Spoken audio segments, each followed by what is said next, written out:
The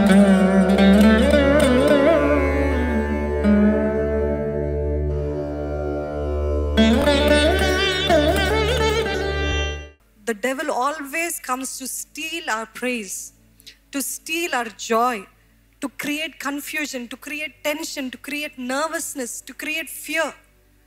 అప్పుడు ఏం చేస్తాం తెలుసా? వెనుక దేవుడు చేసినవన్నీ మర్చిపోతాము, ముందున్న ఎరుకో గోడలనే చూస్తూ ఉంటాము. ఈరోజు మీ గతంలో దేవుడు చేసిన మేలన్నిటినీ కూడా మర్చిపోతారు. ఎప్పుడు తెలుసా? కలవరాలు వచ్చినప్పుడు, గొడవలు వచ్చినప్పుడు, మనస్పర్ధాలు వచ్చినప్పుడు, తీరని సమస్యలు వచ్చినప్పుడు, గతంలో చేశాడులే, ఇప్పుడు చేస్తాడో లేదో నాకైతే తెలియదు, గతంలో జరిగించాడులే, ఇప్పుడు చేస్తాడో లేదో నాకైతే తెలీదు, సో దీన్ని బట్టి నేను చింతిస్తా, దీన్ని బట్టి నేను భయపడతా, దీన్ని బట్టి see it is easy to fear, but it takes real courage to have faith. Do you understand? ఎవరైనా కలవరపడచ్చండి, ఎవరైనా భయపడచ్చు, ఎవరైనా మొహం చిన్నబుచ్చుకోవచ్చు, కానీ నిజంగా ధైర్యవంతులు మాత్రమే విశ్వాసాన్ని ఎత్తి పట్టుకుంటారంట. మీ విశ్వాసాన్ని ఎత్తి పట్టుకుంటున్నారా? ఈ సమస్యలో పోరాటాలు వచ్చినప్పుడు అయ్యో అయ్యో అనటం ఎంత ఈజీగా ఉంటుంది వెంట అవుట్ చేయడం, కానీ అందరు అనే మాటలు ఒక ఎత్తు, అందరూ మాట్లాడే మాటలు ఒక ఎత్తు, అందరూ కలవరము క్రియేట్ చేసేది ఒక ఎత్తు, కానీ మీరు మాత్రము మీ హృదయంలో నా దేవుడు జరిగిస్తాడు, మీరు ఎన్ని మాటలు అన్నా పర్వాలేదు, నా దేవుడు జరిగిస్తాడు, నా దేవుడు నా పక్షాన ఉన్నాడు, నా దేవుడు పోరాడతాడు అనటము చాలా కష్టం. కానీ God didn't ask us to do easy. God always asks us to take up challenges. What is the challenge? ఆ సవాల్ ఏంటి? విశ్వాసాన్ని ఎత్తిపట్టుకోవడం అండి, విశ్వాసాన్ని ఎత్తిపట్టుకోవడం. ఈరోజు ఈ ఎరికో గోడలు వాళ్ళ ఎదురుగా ఉన్నాయి, వాళ్ళు కలవరపడ్డారు. ముందు చూద్దామండి. వాళ్ళు అంటూ ఉంటారు, it's impossible to break these walls. ఇది అస్సలు అసాధ్యము. యెహోషువ గ్రంథము 6వ అధ్యాయము 10వ వచనం చూద్దామండి. యెహోషువ గ్రంథము 6వ అధ్యాయము 10వ వచనము. మరియు యెహోషువ, మీరు కేకలు వేయుడని నేను మీతో చెప్పు దినము వరకు మీరు కేకలు వేయవద్దు, మీ కంఠధ్వని వినబడనీయవద్దు, మీ నోటి నుండి ఏ ధ్వనియూ రావలదు, నేను చెప్పినప్పుడే మీరు కేకలు వేయవలనని జనులకు ఆజ్ఞ ఇచ్చెను. మీరు కేకలు వేయొద్దు, మీ కంఠధ్వని వినబడనివ్వద్దు, మీ నోట నుండి ఏ ధ్వని అంటే ఒక మాట కూడా రానివ్వద్దు. మన భాషలో చెప్పాలంటే forget about singing, forget about worshipping, don't even utter a word అని చెప్తున్నాడు యెహోషువాకి. యెహోషువాకి దేవుడు ఫుల్ ప్లాన్ ఇవ్వలేదు, ఏం చేయబోతున్నాడో కంప్లీట్గా చెప్పలేదు. కానీ దేవుడు యెహోషువతోటి ఏదైతే చెప్పాడో అదే ఉన్నది ఉన్నట్టుగా యెహోషువ ఇశ్రాయేలీలతోటి కన్వే చేశాడు. ఈరోజు మన జీవితాల్లో కూడా దేవుడు స్పష్టంగా మాట్లాడుతుంటాడు. గాడ్ ఈజ్ వెరీ ప్రిసైజ్, స్పష్టంగా చెప్తాడు, ఇది చేయొద్దు, ఇలాగ చేయి. ఎన్ని వాక్యాలు వింటున్నామండి, ఎన్ని మాటలు వింటున్నాము. ఈరోజు విజృంభిస్తుంది వాక్యం, ఎక్కడ పడితే అక్కడ వాక్యం, ఎక్కడ పడితే అక్కడ ఆరాధన, ఎక్కడ పడితే అక్కడ. So it is not that God is not talking to you. దేవుడు మాట్లాడట్లేదని కాదు, దేవుడు ప్రతిరోజు, ప్రతి పూట, ప్రతి నిమిషము, ప్రతి వారము మాట్లాడుతూనే ఉన్నాడు, స్పష్టంగా చెప్తున్నాడు. మరలా మన బుద్ధి ఏంటిదంటే, నిజమేనా దేవా, నిజమేనా? దేవుడు అంటున్నాడు, ఇది దేవుని చిత్తము కాదు, ఇది నా చిత్తము కాదు అని అంటే ఒక్కసారి మళ్ళీ కన్సిడర్ చేయవా దేవా, ఒక్కసారి మళ్ళీ ఆలోచించవా? దేవుడు అంటున్నాడు, ఇది నా చిత్తము కాదు అని అంటే మరొక్కసారి ఆలోచించవా? God is telling it is not his will. వెలుగుకి చీకటికి విజ్జోడు లేదు. వెలుగు సంబంధాలు చీకటి సంబంధాలతోటి విజ్జోడు లేదు. అవునా కాదా? మరి అంత స్పష్టంగా దేవుడు చెప్తుంటే నాకు ఈ స్నేహితుడు చాలా ఇష్టమయ్యా కదండి. I really love her, I really love this one, I really love this job, I really love this house. God saying leave, go out, get out of this place, get out of that friendship, get out అంటే మనకి, నీకు తెలుసు కదయ్యా, ఒక్కసారి consider చేయవా? అది మనకే పెద్ద విషాదముగా మారుతుందని దేవుడు మనకు చెప్తున్నాడండి. Don't say God speaks in circles. దేవుడు ఏదో ఏంటి మబ్బుగా they say no speaking around the bush మాట్లాడుతున్నారంట, అంటే నేరుగా పాయింట్కి రారు అని అంటూ ఉంటారు. అలా కాదండి, మన దేవుడు స్పష్టంగా మాట్లాడాడు. మీ దేవుడు మీకు స్పష్టంగా మాట్లాడినట్లయితే చేతులు ఎత్తి చూపిస్తారా? మాట్లాడా? ఎన్నిసార్లు మాట్లాడాడు కదా, స్పష్టంగా మాట్లాడే దేవుడు. ఇక్కడ ఆయన అంటున్నాడు, డోంట్ అటర్ అ వర్డ్. ఒక్క మాట కూడా మాట్లాడాడు. ఎందుకు ఆ మాట అన్నాడు అని అంటే, యెహోషువకి తెలుసు ఇశ్రాయేలీల సంగతి, దేవుడికి ఇంకా బాగా తెలుసు ఇశ్రాయేలీల సంగతి. ఎందుకు అని అంటే 6 రోజులు ఏమి చేయదు, ఒక్కసారి ఒక పూట నడవండి, ఒక రౌండ్ నడిచి వెళ్ళండి అని అంటారు. 7వ రోజు 7 మార్లు నడవండి అని దేవుడు చెప్తాడు. చెప్పినప్పుడు ఇశ్రాయేలీల సంగతి మనందరికీ బాగా తెలుసు కదండి. ఏం చేస్తారు? ఒకవేళ దేవుడు కానీ వారిని మాట్లాడటానికి అనుమతించినట్లయితే ఒక రోజు నడుస్తారేమో, 2వ రోజు నడుస్తారేమో, 3వ రోజు నుండి స్టార్ట్ చేస్తారు. ఏంటి, ఈ యెహోషువకి ఏమైనా పిచ్చా, ఈ యెహోషువకి ఏమైనా తిక్కనా, ఏంటి మనల్ని ఇలాగా నడవమంటున్నాడు అని స్టార్ట్ చేస్తుండేవాడు.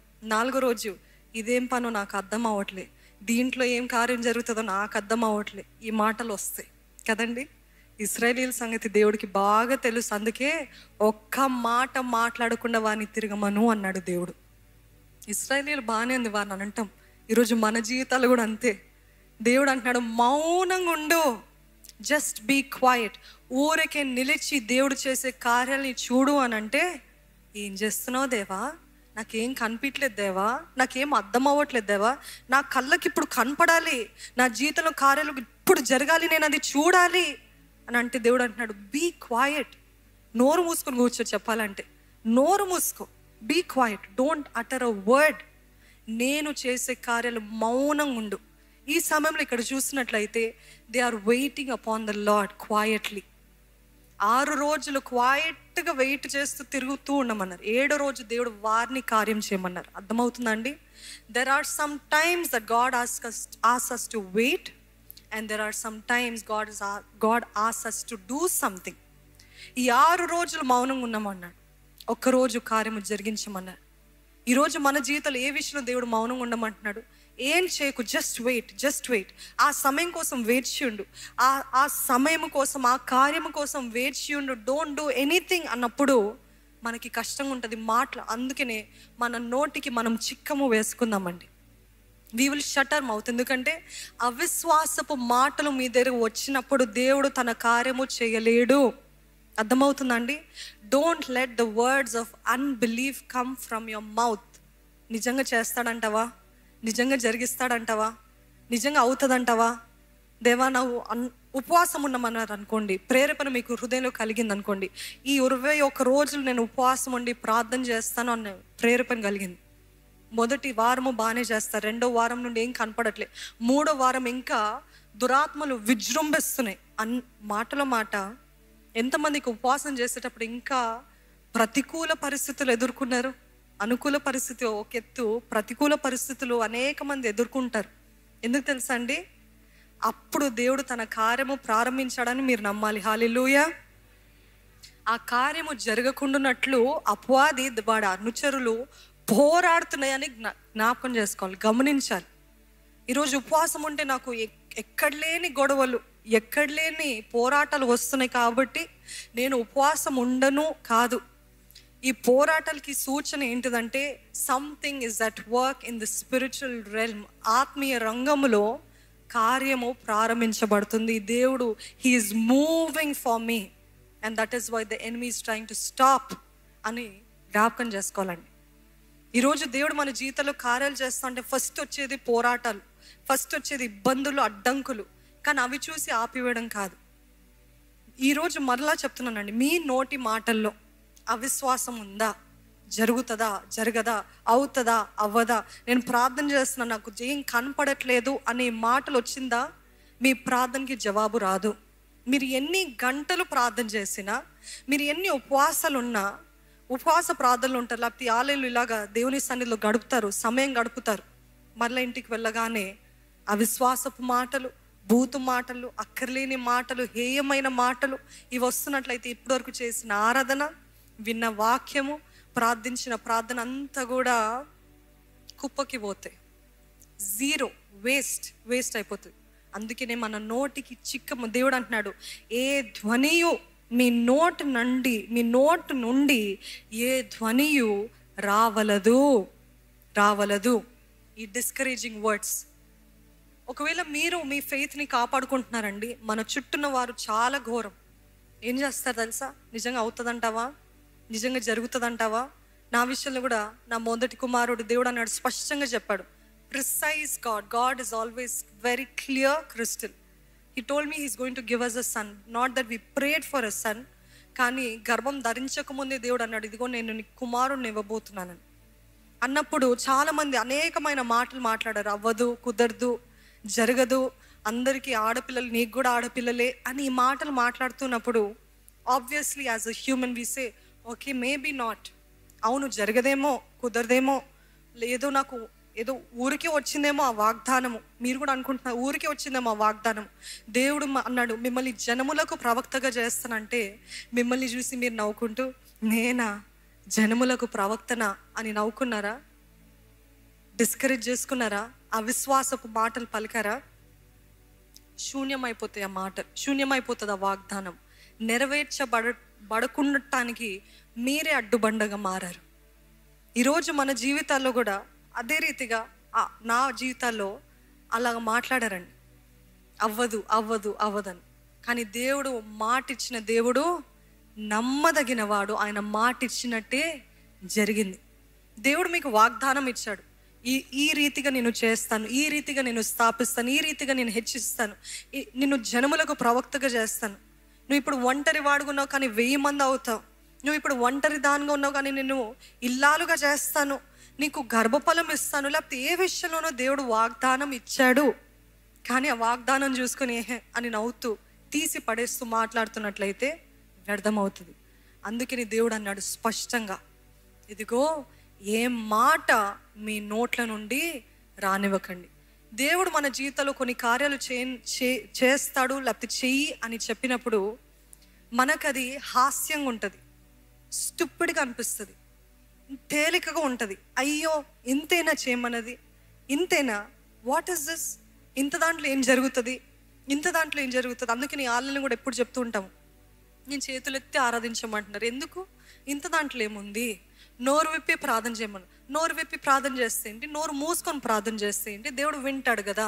ఈ మాటలు మోకరించి ప్రార్థన చేయాలా, కన్నీటితో ప్రార్థన చేయాలి, చేయకపోతే ఏంటి అని ఇట్లాంటి ప్రశ్నలు వస్తున్నాయా? మీరు చేసి చూడండి, విశ్వాసముతో చేసి చూడండి, అప్పుడు మీరు దేవుని మహిమను చూస్తారు. Then you will see the glory of God. Don't keep asking questions, don't keep reasoning with God, why should I, why do I, ఎందుకు చేయమంటున్నావు, ఈ స్థలానికి వెళ్ళమంటున్నాడు దేవుడు, ఎందుకు అడుగుతారా? ఇది చేయమని ప్రేరేపణ, ఒకటే ప్రేరేపణ కలుగుతుంది మీకు, ఎందుకు దేవా తర్వాత చేస్తలే అంటే ఆ మిషన్, ఆ పని దేవుడు మీకు ఇచ్చింది వేరే ఎవరికో ఇచ్చేస్తారు, దాని తర్వాత మీరు బాధపడతారు. అందుకని దేవుడు ఒక మాట చెప్పినప్పుడు, ఒకటి చేయమన్నప్పుడు చెప్పింది చెప్పినట్టే చేయండి. ఎందుకంటే ఆ సమయానికి దేవుడు ఆ పనికి అభిషేకం ఇచ్చాడు. అది ఆ టైంకి రెలవెంట్ ఉంటుంది, అది అవసరమైనది ఆ సమయానికి. తర్వాత చేస్తే అది ఇట్ ఇస్ ఇర్రిలవెంట్. అర్థమవుతుందండి? ఈరోజు దేవుడు మీకు ఏది చెప్తున్నాడో అది చెప్పింది చెప్పినట్టు చేద్దాం. Don't let words of unbelief come from your mouth. అవిశ్వాసపు మాటలే కాదు, ఒకవేళ మాటలో మాట్లాడట్లేదేమో, ఆలోచిస్తున్నారేమో, నిజంగా జరుగుతుందా? మనకి తెలుసండి, బైబిల్ ఒక వ్యక్తి జకరాయ, యోహాను తండ్రి, బాప్తిస్మం ఇచ్చి యోహాను, నిజంగా అవుతుందా అన్నాడు కదా. ఏం చేస్తాడు దేవుడు? నోరు మూసి పడేస్తాడు.